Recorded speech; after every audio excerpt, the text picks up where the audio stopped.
Congress party ने कन्हैया कुमार को ticket देके ये बात साबित करती है कि कांग्रेस इस देश के लिए ना कभी थी ना हो सकती है। ऐसा पढ़ा लिखा नहीं चाहिए भाई हमको जो देशद्रोही होगा। तो वो जो बातें बोलता है ना, उसके समर्थकों की भी समझ में नहीं आती वो क्या बोल रहा है। तो ये लोग ये बोलेंगे ईवीएम हैक हो गया था। ओपीएस के जितने भी लोग हैं वो संविधान का इस्तेमाल करके इस देश को बर्बाद करते रहेंगे जैसा अभी तक करते आए हैं। 4 जून को दोबारा ये बीजेपी पार्टी सत्ता में आ जाएगी। 5-6 तारीख को वापस ले लेंगे शपथ। बस वही देश चलते रहेगा आगे। आज देश उन्नति की तरफ बढ़ रहा है, देश का विकास हो रहा है, गांव को शहर से जोड़ दिया गया, इतनी सड़कों का जाल बिछा दिया गया देश के अंदर। अगर कांग्रेस अपनी विचारधारा मुझको अपनी बताती, मुझे अच्छा लगता, मैं क्यों नहीं जाऊँगा। मगर अपनी ऐसी विचारधारा बनाए ना। केजरीवाल ने यहाँ बसें फ्री, पानी फ्री, लाइट फ्री, तो प्रधानमंत्री ने तो एक ही तो काम किया है, जेल फ्री कही। 2014 से पहले इनका केजरीवाल ऐसी ब्लू कलर की शर्ट पहन के यहाँ पर बटन फ्लो का पेन लगा के 10 रुपए का सुबह से शाम तक गाली देता था कि सोनिया गांधी को जेल में डाल दो जी, कि राहुल गांधी को जेल में डाल दो जी। जय श्री राम बोलूं, भारत माता की जय बोलूं, ठीक है, हिंदुस्तान जिंदाबाद बोलूं, तो हर बंदा समझ जाएगा बीजेपी का समर्थक हूँ। अच्छा। मुझे बताना नहीं पड़ेगा। ये बस फर्क है मैं दोनों पार्टियों में। पश्चिम बंगाल के अंदर ममता बनर्जी कह रही हैं कि रंबा रंबा बुम्बा बुम्बा हम्बा हम्बा कर दूंगी कांग्रेस का।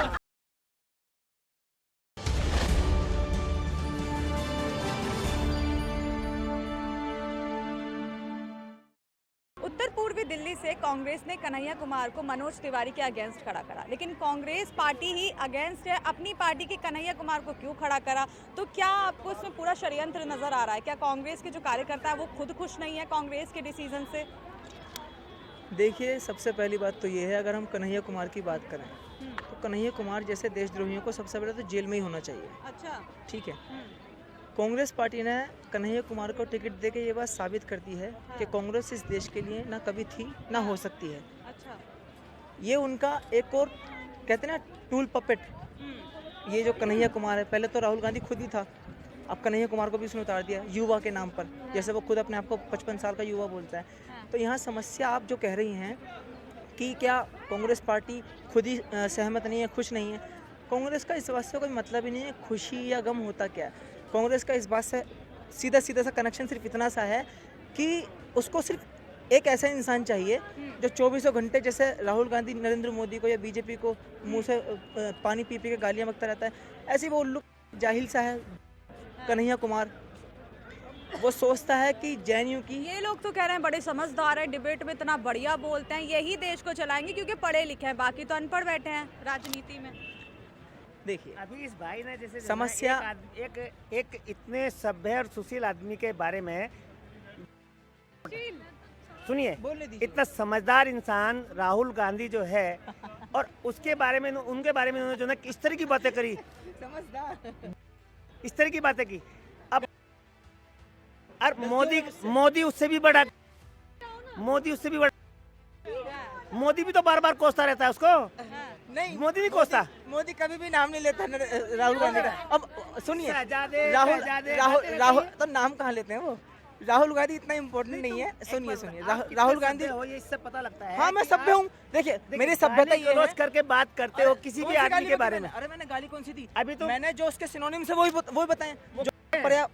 कहाँ अरे का अपमान है, बड़ा मेहनती होता है। तुमसे तुम नहीं पढ़े लिखे होंगे वो, कम से कम इतनी शर्म करो। अच्छा एक बात बताइए। शर्म करो। अच्छा एक सेकंड आप मुझे थोड़ा बोलने दीजिए। अरे सुनते भी सुन। अगर मैं पढ़ा लिखा हूँ, कितना ही पढ़ा लिखा हूँ, मैं ये कह दूँ कि मेरे देश में शांति नहीं है, मेरे देश में आतंक फैला हुआ है, मेरे देश के अंदर जो दुनिया भर की सारी समस्या मेरे ही देश में है, मेरा देश दुनिया का सबसे खतरनाक देश बनता जा रहा है। राहुल गांधी कैम्ब्रिज के अंदर बैठ के कहता है डेमोक्रेसी इज इन डेंजर। इसका मतलब क्या आपको मतलब भी पता है इसका? नहीं मुझे तो हाँ बस आप उसको इसलिए पढ़ा लिखा बोल रहे हैं क्योंकि वो जो बातें बोलता है ना, उसके समर्थकों की भी समझ में नहीं आती वो क्या बोल रहा है। मतलब उसकी डेमोक्रेसी अभी जो ना डेंजरस नहीं हो रही है, अभी आपको नहीं लग रहा? अगर डेमोक्रेसी डेंजरस आप खड़े होकर बात कैसे कर रहे हैं फिर? अरे यहाँ पे तो अभी हैं। अच्छा फिर अभी खड़े हैं। फिर कहाँ पे नहीं? जब कानून में चेंजिंग आएगी ना, जब संविधान में चेंजिंग आएंगी, आएंगी जब 400 पार जाएंगी तो चेंजिंग आएगी। भाई संविधान को बदलाव की जरूरत है। संविधान को बदलाव की जरूरत है, क्योंकि अगर संविधान में बदलाव नहीं किए जाएंगे तो ये कांग्रेस हो या जितने भी ओपोजिशन के जितने भी लोग हैं, वो संविधान का इस्तेमाल करके इस देश को बर्बाद करते रहेंगे जैसा अभी तक करते आए हैं। चाहे वो वक्फ बोर्ड का हो, चाहे वो प्लेसेस ऑफ वर्शिप एक्ट हो, वो लोग बर्बाद करते रहेंगे। अगर आप इस देश को बचाना चाहते हैं ना, तो जितना जल्दी हो सके सबसे पहले संविधान के अंदर बदलाव लाए जाएं, क्योंकि जब तक संविधान में बदलाव नहीं लाए जाएंगे तब तक राजनेता इस देश को फुटबॉल की तरह बनाकर घूमते रहेंगे। नहीं चला रहे, अभी तो चला रहे हैं। कहाँ चला रहे हैं? बताइए क्या क्यों? चला है? हाँ। देखिए यहाँ पे अभी भी ये जो फुटबॉल की तरह चला रहे हैं ना, जो आप कह रहे हो, ये फुटबॉल की तरह ही चल रहा है अभी भी कैसे देश। चलता है फुटबॉल की तरह देश? बताइए जरा, कैसे अभी। चलता है? कैसे चलता है? जैसे जब चाहे जिस कानून देखे उसी को लागू कर दे। कौन सा कानून लागू कर दिया अभी तक? वो कृषि कानून लाए थे, कृषि कानून लाए थे। आपके जो ये कांग्रेस वाले हैं, इन्होंने हाय हुल्ला मचाना शुरू कर दिया। आपको पता है कृषि कानून सबसे पहले कांग्रेस की सरकार में ही आए थे। मैं कौन से कृषि कानूनों की बात कर रहा हूँ? जो 3 कृषि कानून आए थे वो किसानों के लिए क्यों ले लिए? हाँ, तो वही तो कह रहा हूँ। वापसी ये क्यों बात ले आपको लिए? कांग्रेस, ये तो हम तो खुद कह रहे अरे हैं, यार। बीजेपी ने ये बात सबसे गलत की है। बीजेपी ने ये काम सबसे गलत किया। मैं तो खुद कह रहा हूँ, जो कृषि कानून वापस लिए गए हैं वो बहुत बुरा काम किया बीजेपी ने। और आपकी जो कांग्रेस है उसने भी तो उनका समर्थन किया उसके लिए। क्या कृषि कानून किसानों के भलाई के लिए नहीं थे? बताइए जरा। अगर भलाई के लिए होते तो वापसी क्यों लिए, मैं ये पूछ रहा हूँ। आप कुछ कम सुनते हैं क्या? आप कुछ कम सुनते हैं? हाँ, मैंने कहा वो जो कृषि कानून वापस लिए गए हैं उससे तो मैं खुद नाराज हूँ। आपको समझ में नहीं आता? मैं खुद इस चीज के खिलाफ हूँ। और अगर बीजेपी ने ये काम किया है तो मैं उसकी आलोचना कर रहा हूँ। फायदे क्या थे उसके, बताइए मुझे थोड़ा सा फायदे बताइए आप क्या थे? ये बात तो आपको बीजेपी से पूछनी चाहिए। मैं अरे BJP यार का आप प्रवक्ता बताओ ना, हूँ। जब आप उसके पक्ष में तो आप बताओ ना उसके क्या फायदे हैं। उसके फायदे ये थे कि उस कानून के आने से बीच में से जो बिचौलिए थे, जो मंडी में जो गुंडा राज चलता था, वो हट जाते। दूसरा, जो किसान थे उनके पास ऑप्शंस होते। तीसरा, कंपटीशन, हेल्दी कंपटीशन होता तो किसानों को अच्छी आय मिलती उससे। हाँ, अब मैं जो बोल रहा हूँ आपको समझ में नहीं आ रहा कुछ भी? चलो देखिए, जब आप एक जो है प्राइवेट सेक्टर में किसी चीज को दे दोगे, तो प्राइवेट सेक्टर में जब किसी चीज को दे दोगे, मेरी बात सुनिए, जब प्राइवेट सेक्टर को किसी चीज, मतलब प्राइवेट सेक्टर के हाथ में किसी चीज को दे दोगे, एक सरमाएदार उस चीज को कैसे चलाएगा? वो अपनी मर्जी चलाएगा या? आप पहले मेरा सवाल सुन लीजिए, जिस मुद्दे पे हम बात कर रहे हैं। देखिए, उत्तर पूर्वी के लोग जो है दिल्ली के, वो ये बोल रहे हैं कि मनोज तिवारी तो नाच गाने वाले आदमी है, ना ही पढ़े लिखे हैं, तो उनको तो बिल्कुल अब लाना ही नहीं है वापस। ये कह रहे हैं मनोज तिवारी नाच गाने वाले आदमी है और पढ़े लिखे नहीं है। हाँ। ये लाइसेंस इन्होंने कहाँ से निकाला कि वो पढ़े लिखे नहीं है और नाच गाने वाला आदमी है? और ये लोग ये कुछ पागल हो गए हैं क्या? बोलने से पहले सोचते नहीं है। कहने का लाइसेंस किसने दे दिया आपको? अरे तो आप भी तो मोदी को बहुत पप्पू कहने का लाइसेंस किसने दे दिया आपको? अरे अभी तो आप ही पप्पू कह रहे हो अपने राहुल गांधी को। मैंने तो पप्पू कहा ही नहीं। मैंने तो नहीं कहा पप्पू। बता रहे हैं। पप्पू सबसे पहले नवजोत सिंह सिद्धू ने बोला था, वो कांग्रेस के नेता है, आपको पता है ये बात। उसने खुद भी बोला है कि मैं पप्पू हूँ, आपको पता नहीं है? हाँ, मैं हूँ पप्पू। आप बताइए, अब आपको पता चल गया है कि किसने बोला है। चलो ठीक है।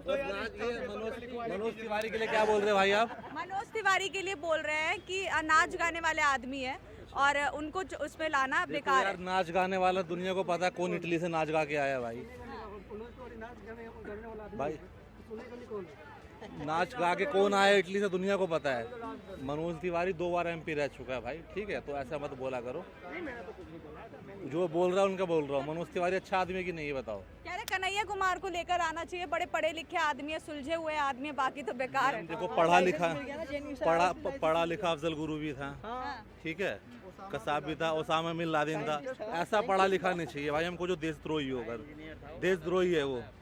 देखिए, देखा जाए तो कांग्रेस के खुद कार्यकर्ता उनसे खुश नहीं है। कांग्रेस के कार्यकर्ता कन्हैया कुमार को खड़ा करने के बाद बोल रहे हैं कि क्यों खड़ा किया, और लवली के इस्तीफा देने के बाद भी कह रहे हैं कि जो कार्यकर्ताओं की सुनी नहीं जाती है कांग्रेस में, तो क्या ऐसी पार्टी को दोबारा लाना चाहिए? नहीं मैम, देखो, गौरव वल्लभ का नाम सुना है आपने? बड़े जो स्पोक्स पर्सन है ना कांग्रेस के, वो थे वो। उन्होंने क्या बोल के छोड़ा है उन्होंने कि जो शीर्ष नेतृत्व है कांग्रेस का, वो बोलने ही नहीं देता किसी को। एक परिवार से पार्टी नहीं चलती, उनकी पार्टी पूरा एक ही परिवार को लेके है। वो कभी आगे बढ़ेगा नहीं। 30 सीटें नहीं आएगी इनकी इस बार। आने की तो दूर की बात है, 30 सीटें पूरे इंडिया में नहीं आएगी इनकी। अच्छा, ठीक है? और कह रहे हैं कि जो 400 पार का जो इनका नारा है पूरा फेल है, इनको 100 सीटें भी नहीं आने वाली। देखो, 100 सीटें ये लोग कम आएंगी इनकी 543 में से, मैं ये बोल सकता हूँ। हाँ, हाँ। 100 किसी से मतलब देखो कैलकुलेशन दुनिया, आप किसी से बोल दो 100 सीटें, हाँ। अनपढ़ भी बता देगा कि भाई 400 450 पार नहीं हुए, 350 370 380 तो आ ही जाएंगे कहीं ना कहीं से, ठीक है। अब बोलेंगे 150 तो हम देखो अंधा भी बता देगा, जो ना समझ में उसको भी बता देगा कि किसकी पार्टी का बनने वाली है। और देखिए पहले और दूसरे चरण में जो वोटिंग बहुत कम डली है, विपक्ष तो ये भी कह रहा है कि बीजेपी थरथरा गई है, डर गई है कि वोटिंग कम होगी तो हम कैसे जीतेंगे, हमारी सीटों का जो बात चल रही है वो कैसे पूरा होगा वादा। मैम देखो बात अब ये आएगी ना, अब इन दोनों सीटों पे जहाँ जहाँ वोटिंग हुई है, ठीक है, अगर वहाँ पे अगर बीजेपी की सीटें आई होंगी ना, फिर कल को ये लोग ये बोलेंगे ईवीएम हैक हो गया था, ठीक है। ये ईवीएम को पता नहीं, वो ईवीएम को उन्होंने एक गंदा वर्ड बना रखा है, अपना इस्तेमाल करते हैं सिर्फ, कि कब इस्तेमाल करना है कब इस्तेमाल नहीं करना, इन्होंने ये बना रखा है उसको, ठीक है। तो ये मैम कुछ भी है, 1 महीना तो भी चलेगा जब तक चुनाव पूरे नहीं होते, तो इस पे ये आरोप लगा रहे, उस पर वो आरोप लगा रहे, होते रहेगा, ये खत्म नहीं होगा 1 महीने। 4 जून को दोबारा ये बीजेपी पार्टी सत्ता में आ जाएगी, 5-6 तारीख को वापस ले लेंगे शपथ, बस वही दे चलते रहेगा आगे जैसा चल रहा है। कांग्रेस तो ये भी आरोप लगा रही है कि भाई बीजेपी हमारे कार्यकर्ताओं को अपनी तरफ ले रही है, भड़काने का भी आरोप लग रहे हैं। तो मैम अपनी विचारधारा स्ट्रॉन्ग करो ना, कि मैं छोड़ के ना जाऊं। जैसे मेरी विचारधारा है, मैं बीजेपी को सपोर्ट करता, खुला बोल रहा हूँ माइक पे मैं, ठीक है। अगर कांग्रेस अपनी विचारधारा मुझको अपनी बताती, मुझे अच्छा लगता, मैं क्यों नहीं जाऊँगा, मगर अपनी ऐसी विचारधारा बनाए ना। देखो बीजेपी का विचारधारा राष्ट्रवाद का इस टाइम, तो कोई भी थोड़ा राष्ट्र के लिए अच्छा सोच रहा होगा ना, बीजेपी पे चला जाएगा। अगर मैं यहाँ पे जय श्री राम बोलूँ, भारत माता की जय बोलूँ, ठीक है, हिंदुस्तान जिंदाबाद बोलूँ, तो हर बंदा समझ जाएगा मैं बीजेपी का समर्थक हूँ, मुझे बताना नहीं पड़ेगा। ये बस फर्क है मैम दोनों पार्टियों में। कह रहे हैं कि मोदी के चेहरे पे वोट मिलती है, बीजेपी को विकास क्या ही किया है। मैम आप अपना चेहरा खड़ा कर दो ना, मैम चेहरे का ही चुनाव है ये, प्रधानमंत्री कौन होगा। देखो मैम जो ऑफिसर्स है, जो नीचे मंत्री, वो अपना काम करेंगे, बट शीर्ष नेतृत्व क्या है, लीडर कौन है, कैप्टन कौन है टीम का, वो डिपेंड करता है ना। आपका अगर किसी भी टीम में कोई सिलेक्शन होता है, जैसे T20 वर्ल्ड कप के लिए सिलेक्शन हुआ टीम का, पहले नाम कैप्टन का आता है ना। इन लोगों ने अभी तक कैप्टन अपना डिसाइड नहीं किया हुआ, 26 पार्टियों ने, कि कैप्टन कौन होगा, ठीक है। रायबरेली इनका गढ़ माना जाता है, अभी तक अपना कैंडिडेट नहीं खड़ा कर रहे, कंफ्यूजन इतना नजर आ रहा है, क्या चीज के लिए अभी तक रुके हुए हैं। बेचारों को पता है अमेठी तो हारे गए वो, रायबरेली भी हार जाएंगे, इसलिए नहीं खड़ा कर रहे। अच्छा, तो ये डर इनको सता रहा है। जी, और क्या डर हो सकता है बताओ। और तो जनता ये बोलती रहती ठोक है। के ये बोलते थे सतारा मुख्तार अंसरी साहब हो गया, ये सतारा। अच्छा, उधर अतीक अहमद साहब हो गया, आजमगढ़ तो भी अब इनका ही इनको गढ़ डर था। है, नहीं मैं ये कह रहा आजमगढ़ भी इनका ही गढ़ था, हाँ। तो आज साफ हो गया। तो सतारा ये डरे हुए हैं, पब्लिक को गुमराह करने की कोशिश कर रहे हैं, दंगे की भड़काने की एक हिसाब किताब, रोज नई नई स्कीम लाते हैं, तो इसमें जनता नहीं आने वाली। आज देश उन्नति की तरफ बढ़ रहा है, देश का विकास हो रहा, गांव को शहर से जोड़ दिया गया, इतनी सड़कों का जाल बिछा दिया गया देश के अंदर, तो इनको ये सहन नहीं हो रहा। और आज भी देखो दिल्ली की बता रहा हूँ मैं आपसे, या केजरीवाल सरकार की बता रहा हूँ, तो आज भी केजरीवाल सरकार ये कह के आती है कि 9 साल तक बच्चे, 9वीं क्लास तक के बच्चे को फेल नहीं करना चाहिए। सभी स्कूल को आदेश हुए हैं ये कि 9वीं क्लास तक के बच्चे को फेल नहीं करना। जब 9वीं तक बच्चा पहुंचेगा तो इतने वो 15 साल का हो जाएगा, हैं, हो जाएगा, उस पर अपना नाम लिखना नहीं आएगा, तो इसका मतलब ये इस देश को गंवार रखना चाह रहे थे। अच्छा, इनको पता था, इन कांग्रेस वाले को, अगर भारत का बच्चा पढ़ गया तो एक दिन तुम्हारा सामना कर जाएगा। आज ये भारत का बच्चा पढ़ा और इनका सामना हुआ और ये सत्ता से बाहर हो गए। अच्छा, तो इन्होंने तो स्कीम ऐसी लाई थी कि इंटर तक कोई पास नहीं हो, कोई फेल नहीं होना चाहिए, पढ़ने नहीं दिया बच्चों को। यहाँ शिक्षा नहीं होगी तो सामना कहाँ से करेगा, उसको ज्ञान कहाँ से पैदा देखिए होगा। दिल्ली के इलाकों में अगर हम जाके कवर करें तो दिल्ली के जो लोग हैं ज़्यादातर कहते हैं कि भाई हम तो केजरीवाल को जिताएंगे, हमें फ्री योजनाएं दी है, बस फ्री की है, और हमें कई सारे हमें पैसे भी मिलते हैं, कई सारी योजनाएं वो गिना देते हैं। तो क्या दिल्ली के लोगों पे केजरीवाल की फ्री की रेवड़ी का कमाल चल गया है। बस में आदमी 5 रुपए का सफ़र करता है, एक टिकट नहीं लेगा तो उसको वहाँ पे पकड़ लिया जा, उसको कोर्ट में पेश करे जाएगा, उसको कोर्ट से एक 50 लाख की गाड़ी आओगी, उसे जेल ले जाएगी, जेल से फिर पेशी पे लाएगी दूसरे दिन, 4 चक्कर कटाएगी, उसका खर्चा, गवर्नमेंट का खर्चा 50,000 का आ जाएगा। लेकिन 5 रुपये के टिकट पे 50,000 गवर्नमेंट खर्च कर रही है, वे कानून बदलने चाहिए। उसको पकड़ो वहीं, ले जाओ डिपो, लगवाओ गाड़ी पे पोछा, सफाई करवाओ, कुछ भी करवाओ, उसको उसका हिसाब किताब वहीं खत्म होना चाहिए। क्योंकि ये जो कानून है इनके गंदे हैं। तो रही फ्री की बात, सारा हिस्सा फ्री करने का केजरीवाल के हिस्से में आवे। कुछ लोग तो ये भी कह रहे हैं तो लोग केजरीवाल ने यहाँ बसें फ्री, पानी फ्री, लाइट फ्री, तो प्रधानमंत्री ने तो एक ही तो काम किया है, जेल फ्री की। तो क्यों परेशान हो रहे हैं ये?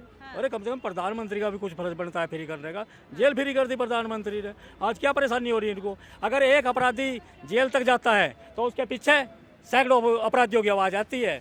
अगर एक आतंकवाद का यहाँ एनकाउंटर हो जाता है तो करोड़ों में नारे लगते हैं जगह जगह कि आगे के भाई इसके साथ बुरा हुआ। तो यहाँ यही नीति है इस गठबंधन की, इसीलिए इनका एक भजन था, रघुपति राघव राजा राम, पिंकी पप्पू नमक। राहुल तो ये भी कहते हैं हमारे राम अलग सारा अलग सुना हैं। करो, सारा सुना करो। रघुपति राघव राजा राम, पिंकी पप्पू नमक, कांग्रेस गठबंधन चोरों का धाम, और 4 जून को इनका काम तमाम। ये भी सच्चाई है। तो मेरा कहने का मतलब ये है कि यहाँ जनता आज जानती है कौन अच्छा है कौन बुरा है। अगर आज देश उन्नति की तरफ हो रहा तो इनके पेट में दर्द नहीं, पेट में सिर दर्द हो रहा। तो ये इन्होंने कभी नहीं इस देश का भला नहीं चाहा।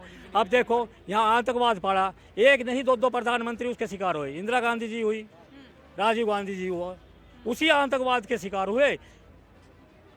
उन्होंने इस देश को बलिदान नहीं दिया, वे उसके शिकार हुए जो साल तक पड़ा था उन्होंने। तो ये तो जनता सब देखती है, सब जानती है। आज जो कुछ हो रहा बिल्कुल जनता की भलाई के हित में हो रहा।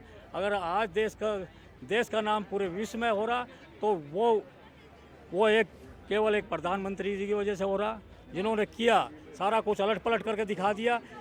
क्योंकि मोदी जी प्रधानमंत्री या नेता तो हैं ही, लेकिन हमारे बच्चों का कल का भविष्य भी मोदी जी हैं। देखिए विपक्ष तो ये भी कह रहा है कि अगर तीसरी बार मोदी को जिता दिया तो देश ही बेच देंगे इस बार। तो हाथ में कटोरा तुमने क्यों नहीं बेचा भाई? हाथ में कटोरा कौन तो लो, तुमने क्यों नहीं बेचा 67 साल से? तुमने तो सारा लूट के खा लिया। आतंकियों के नाम दे दिया, यहाँ वक्फ बोर्ड दिया, यहाँ सेकुलर दे दिया, पहला अधिकार इस्लाम को दे दिया है, और बताया क्या हिंदी हम वतन है, हिंदुस्तान हमारा। जब यहाँ सारे में ब्लास्ट होते थे, आतंकवाद होता है, गुंडागर्दी होती, लूटमार होती थी, तो ये जनता को क्या सुनाते थे? सारे जहाँ से अच्छा हिंदुस्तान हमारा। तो इसको समझते हैं पब्लिक, ऐसी बात नहीं। चलिए कौन सा कटोरे की बात आप कर रहे हैं, जरा बता दीजिए। देखिए अभी हम व्यापारियों के बीच गए थे, व्यापार बिल्कुल नहीं चल रहा है। व्यापारी कह रहे हैं इन्होंने जीएसटी लगा लगा के व्यापारी को मार दिया, जहर दे दिया। जीएसटी वो मीठा जहर है जो व्यापारियों के ऊपर लादा गया। पहले 12% जीएसटी की गई, 9% से जीएसटी स्टार्ट हुई, और 9 से 12 हुई, 12 से 18 हुई, 18 से 28 हो गई। आज ये टैक्स दबा के ले रहे हैं। कोई भी व्यक्ति, हर व्यक्ति टैक्स भर रहा है। अगर वो सुबह उठ के अगर वो 500 रुपए खर्च कर रहा है तो उसमें 150 रुपए वो जीएसटी भर रहा है। आज व्यापारी यही कह रहे हैं। टैक्स भर रहा है आदमी तो उसका सुख भी आदमी को मिल रहा है, उसी जनता को मिल रहा है। अगर रोड बन रही है तो उस पर वही आदमी चल रहा है। अगर यहाँ कोई सुरक्षा मिल रही है तो उस सुरक्षा का भी हिस्सेदार वो आदमी हो रहा है। लेकिन आप जैसे फ्री नहीं बांट रहा, जैसे दिल्ली में फ्री बांट रहा है। क्या कर दिया? टैक्स लिया और उसको शराब एक पे एक फ्री।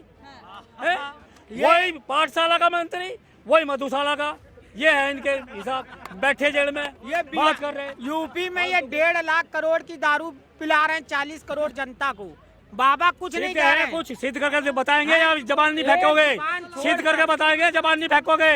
बात कर रहे ये बहरूपिया है जो कि आज भी उन्हीं डकैतों के, उन्हीं चोरों के गुणगान कर रहे हैं जो से आज अपनी सजाएं भोग रहे हैं। जो जेल में बैठे जनता जानती है कि कौन अपराधी है कौन नहीं, कि किसने बुरा किया किसने अच्छा किया। कि भाई झूठे आरोपों में जेल में डाल के रखा है। चुनाव के बाद, चुनाव की वजह से डर गए थे मोदी केजरीवाल से। एक मिनट बात सुनो। राहुल गांधी को क्यों नहीं डालना? राहुल गांधी को क्यों नहीं डालना? सोनिया को क्यों नहीं डालना? ये बताओ। मोदी के बाद वही तो गया प्रधानमंत्री बनेगा। और जनता कह रही है महिलाओं को बसें फ्री किसने की? केजरीवाल को कब यकीन होगा? रे बन चुका भाई, तो बन गया। तो वो तिहाड़ का प्रधानमंत्री बन चुका। कहाँ हो रहा? शपथ ले ली उसने, के चक्कर में पड़ रहा। तिहाड़ में भ्रष्टाचार हो रहा है। केवल अब भ्रष्टाचार वहाँ भी सुनो, भ्रष्टाचारी सुनो, भ्रष्टाचारी तिहाड़ पहुंचे तो भ्रष्टाचार तो होगा ही होगा। 45 करोड़ का बनाया था उसने, 45 करोड़ का बनाया था अपना बिल्डिंग। आज गवर्नमेंट ने उसको करोड़ों की दे दी है, वहीं से राज चला चाह के। अपना दर्जे से वहाँ बैठ के राज चला वहाँ। अभी केजरीवाल जी ने कहा है के लिए मैं बता देना चाहता हूँ, जो तिहाड़ जेल होती है राज्य सरकार के अंतर्गत में आती है। राज्य सरकार के प्रमुख जो है केजरीवाल हैं। तिहाड़ जेल जो होती है राज्य सरकार के अंतर्गत आती है। जानकारी तो दुरुस्त करिए अपनी जो है कि जो खाना है दिया जा रहा आपको है, ये भी नहीं पता कि तिहाड़ जेल किसके अंतर्गत आती वो है। खाना में ये दाल कांग्रेसी चमचे हैं भाई, ये दाल ये बना चमचे रहे यूनिवर्सिटी से आए हुए हैं। ये और बताओ, उसमें सिर्फ गर्म पानी है। ये वामपंथी ध्रुव राठी बेवकूफ को इनको ये समझाओ केजरीवाल का खाना उनके घर से आ रहा है, तिहाड़ से खाना ही नहीं मिल रहा। ये तिहाड़ जेल का खाना केजरीवाल खा ही नहीं रहे। ये देखो एक और झूठ, ये कह रहे हैं यूपी के अंदर 40 करोड़ लोगों को शराब दे रहे योगी आदित्यनाथ जी। यूपी की आबादी 20 करोड़ है, तो 40 करोड़ लोगों को कैसे शराब पिला रहे हैं? 40 करोड़ आबादी यूनिवर्सिटी में पढ़ के आओ भाई साहब। ये आधे दूसरी बात ये कह रहे हैं, क्वार्टर का कमाल ये कह रहे हैं कि जीएसटी, ये जीएसटी की बात कर रहे थे, ये जीएसटी की बात करो भाई साहब। बताओगे 2023 और 24 में जीएसटी का कलेक्शन कितना हुआ बताइए? नहीं हुआ। कितना इन्होंने सिर्फ भ्रष्टाचार किया। कितना हुआ जीएसटी का और कलेक्शन 2023-24? हाँ, जनता कह रही है कि 5 साल में सरकार बदलेंगे, किसी को कुर्सी से चिपका के नहीं रखेंगे। भैया जनता तो क्योंकि हम ये है, लोकतंत्र ये है। चमचे हैं, जनता तो हमें यहाँ लगवा दीजिए नारा। अब की बार किसकी सरकार? मैं बोल रहा हूँ मोदी की सरकार। ये देखो जनता क्या बोल रहे थे, भागने ये लगे। सरकार, अरे बोतल हमें अगला प्रधानमंत्री केजरीवाल। ये देखो अगर सुनो मेरी बात, अगर ये कह रहे हैं, सुनिए, अगर ये कह रहे हैं कि इस देश का अगला प्रधानमंत्री केजरीवाल बनेगा, तो आपके चैनल पर मैं कह रहा हूँ अमेरिका का अगला राष्ट्रपति मैं बनूंगा। एक और मजाक अच्छा है, आप मेरी बात को सुनिए, इनके पैरों के नीचे जमीन नहीं तो और इन्हें अब भाजपा भी क्यों यकीन दिल्ली नहीं, से खत्म हो गई? इन्हें अब भी यकीन नहीं। भाजपा दिल्ली से खत्म हो गई। मेरी बात सुनिए, इनके जितने भी कांग्रेसी चमचे हैं, इंडिया अलायंस के चमचे हैं, सुनिए अंकल जी, इंडिया अलायंस के जितने भी चमचे हैं, अरे भैया दिल्ली की 7 लोकसभा सीटें तो बीजेपी के पाले में है, तो कैसे फिर कहाँ आ रही है? आप देखो ना, इलेक्शन हो रहा है। नहीं, सर्वे देश की सुनिए, देश की 130 साल पुरानी पार्टी सारी सीटों पर चुनाव तक नहीं लड़ पा रही। ये कह रहे राहुल गांधी प्रधानमंत्री बनेंगे, सारी सीटों पर चुनाव तक नहीं लड़ पा रहे। दिल्ली के अंदर भी 4 सीटें उनकी, 3 इनकी, ये कह रहे केजरीवाल प्रधानमंत्री बनेंगे। पश्चिम बंगाल के अंदर ममता बनर्जी कह रही हैं कि रंबा रंबा बुम्बा बुम्बा हम्बा हम्बा कर दूंगी कांग्रेस का, और ये लोग कह रहे हैं कि हमारा अलायंस है। सुबह से शाम तक एक दूसरे को गाली देते, ट्रैक्टर भर भर के, रात को कहते राहुल गांधी से भाई साहब बुरी तो नहीं लगी क्योंकि गठबंधन करना है। ये इनकी हालत है। 2014 से पहले इनका केजरीवाल ऐसी ब्लू कलर की शर्ट पहन के यहाँ पर बटन फ्लो का पेन लगा के 10 रुपए का सुबह से शाम तक गाली देता था कि सोनिया गांधी को जेल में डाल दो जी, कि राहुल गांधी को जेल में डाल दो जी। आज ऐसा क्या दिक्कत आ गई कि जाके सोनिया गांधी की गोद में बैठ गए? वही केजरीवाल है, इनका कहता था बच्चों की कसम खाता हूँ घर नहीं लूंगा, 52 करोड़ के शीश महल में, कहता था सुरक्षा नहीं लूंगा, Y+ सिक्योरिटी में है, कहता था कि राजनीति में नहीं आऊंगा। सब झूठी बातें हैं। मैं बता तो रहा हूँ, सुनिए, अगर मैं झूठ बोल रहा हूँ तो भाई साहब ये बिल्कुल सच बोल रहे हैं। इसीलिए न्यूज़ 15 पे मैं आपके चैनल पर बोल रहा हूँ, चाइना के सामान का, पाकिस्तान के ईमान का, राहुल गांधी के बयान का और चमचों के ज्ञान का कोई भरोसा नहीं है। ये चमचे देखिए कोई भी है, लेकिन भाजपा के लोग और भाजपा में जितने लोग हैं, अभी हम उनसे मिल रहे थे, तो आज उन्होंने कहा कि ये सरकार जो अगर भाजपा की, वो भाजपा के खुद लोग कह रहे हैं कि भाजपा की सरकार अगर जाएगी तो बेरोजगारी की वजह से जाएगी। अच्छा चलिए, अभी भारत के अंदर इनको चैलेंज कर रहा हूँ, आपके सुनिए, आपके चैनल पर इनको चैलेंज कर रहा हूँ, आपके चैनल पर इनको चैलेंज कर रहा हूँ, ये बेरोजगारी दर बता दे कितनी है भारत में।